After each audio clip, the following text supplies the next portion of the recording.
Welcome back to Sneakers and Strategies. Today's principle is something that's easy for some and hard for others, and that is take chances and learn from your failures.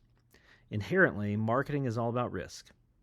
Everything we do in marketing is predicated on our ability to predict consumer behavior, how consumers will receive information, and navigating what is, or we think is, happening in the market. To some degree, failure is a growth hack. We learn from failure, so it makes us better marketers. And I actually think that's part of the value of hiring experienced marketing teams. They've seen what works, what doesn't, at least have some guardrails on the roads that work best and where it's okay to take the risk. So, first off, as we're talking about this principle, let's kill the myth that playing it safe is the smart move. I've worked in organizations where that was the move, playing it safe. And sometimes it was effective, and most times it was not. Because safety in marketing is never evolving as a brand. It's campaigns that are so polished that they actually say nothing at all. And decision making by committee until it's bland enough for everyone to be, okay with it. You know what safe gets you? Ignored by most consumers. And in a world where customers scroll past 100 brands a day, relevance comes from trying something unexpected. I actually have a group of friends that I share crazy ads with via text message all the time because they're bold, really bold sometimes. And Agile marketing would say if we want to grow, we've got to test. And if we want to test, we've got to risk getting it wrong. So we can't look at failure as a problem in marketing. It's actually just data collection. Because every experiment that flops gives you a signal. That message didn't communicate what we wanted to say. That audience targeting wasn't right. The timing didn't work. The call to action fell flat and was poor. If you're paying attention, failure teaches fast. But if you're only launching when you're 100% sure of whatever campaign you're building, congratulations, you've built a bureaucracy, not a marketing engine. Because Agile teams know the faster you fail, the faster you actually learn. And the faster you learn, the faster you ship something that works. Now, let's talk for a second about team dynamics. If you want marketers to experiment, you've got to build psychological safety around risk. And when I say that, that means punishing people for risk in marketing is not going to help your organization. People don't actually avoid risk because they're lazy. They typically avoid risk because they're afraid to try, and may even be afraid of the punishment that comes from the failure. Agile leadership, though, means creating space where the team knows it's okay to run a test and kill the campaign after a week. It's okay to ship a rough version of creative and improve it live. It's okay to try something really weird and explain why it didn't work. Now, that's not every campaign. I'm personally all for the idea of using things you know work and then using part of your budget to get weird and experimental. Or if you're going to get weird, limit the risk by limiting the budget or the reach. But if your post-mortems feel like trials for your team's never going to try anything clever ever again. And if your creative reviews feel like performance reviews, no one's going to swing big. If you want innovation, you have to make room for failure. And that's all about an environment where experimentation is encouraged.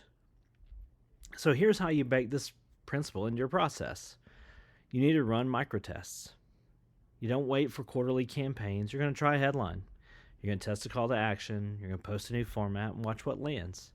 Now, running this way takes time, so you have to keep that in mind. If you're going to run Agile, it's going to take time to do it right because you're going to be testing. You're going to try it and you're going to test it and you're going to try it and you're going to test it.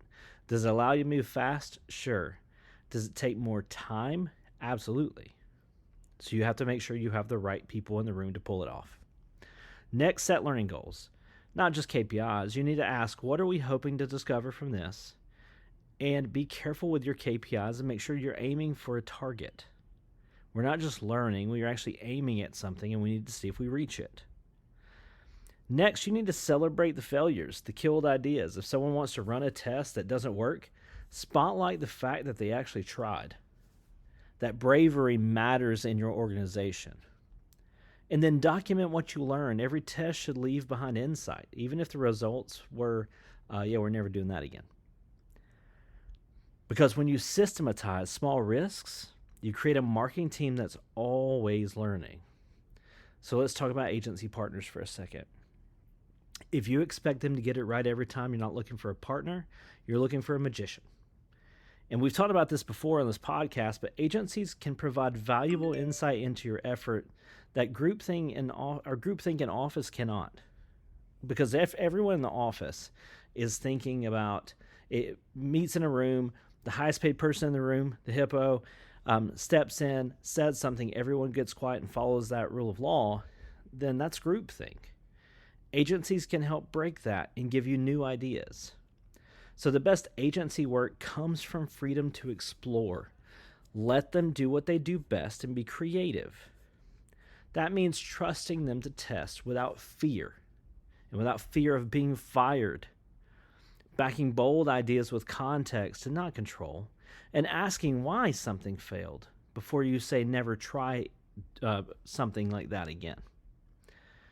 Agency relationships get stale when there's no room for shared risk. So if you really want breakthrough and you want work that's going to break through the clutter, you have to co-own the process. And that includes the bumps along the way. So here's the thing, especially with where we are in digital analytics, when something works, you often don't know why. Was it timing, the headline, the audience, the platform itself? You can guess at that, but it's typically fairly muddy. When something fails, you see it clearly. Failure gives you really sharp insight. And if you're honest about it, it gives you your next test for a stronger foundation. That's not really failure. That's acceleration to get to the great idea. Now, we do have to draw a line. Agile marketing isn't saying do dumb stuff and hope that it works. It says take smart risks. Risks with a hypothesis. Risks with a test window. Risk with a recovery plan, risk with measurement built in already. Because calculated risk equals progress, blind faith equals chaos. You just have to know the difference. All right, so this episode is a little shorter, but this week's challenge, identify one area where you've been playing it safe. Platform, message, audience, maybe that you haven't changed in a while. And create one micro test that breaks your own pattern.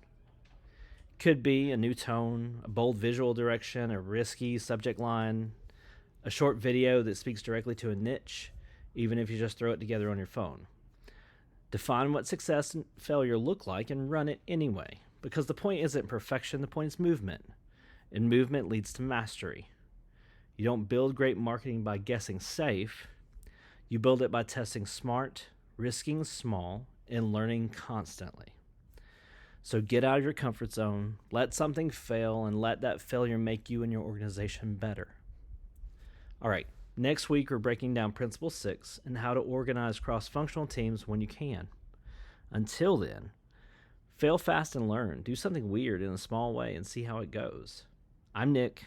This is Sneakers and Strategies.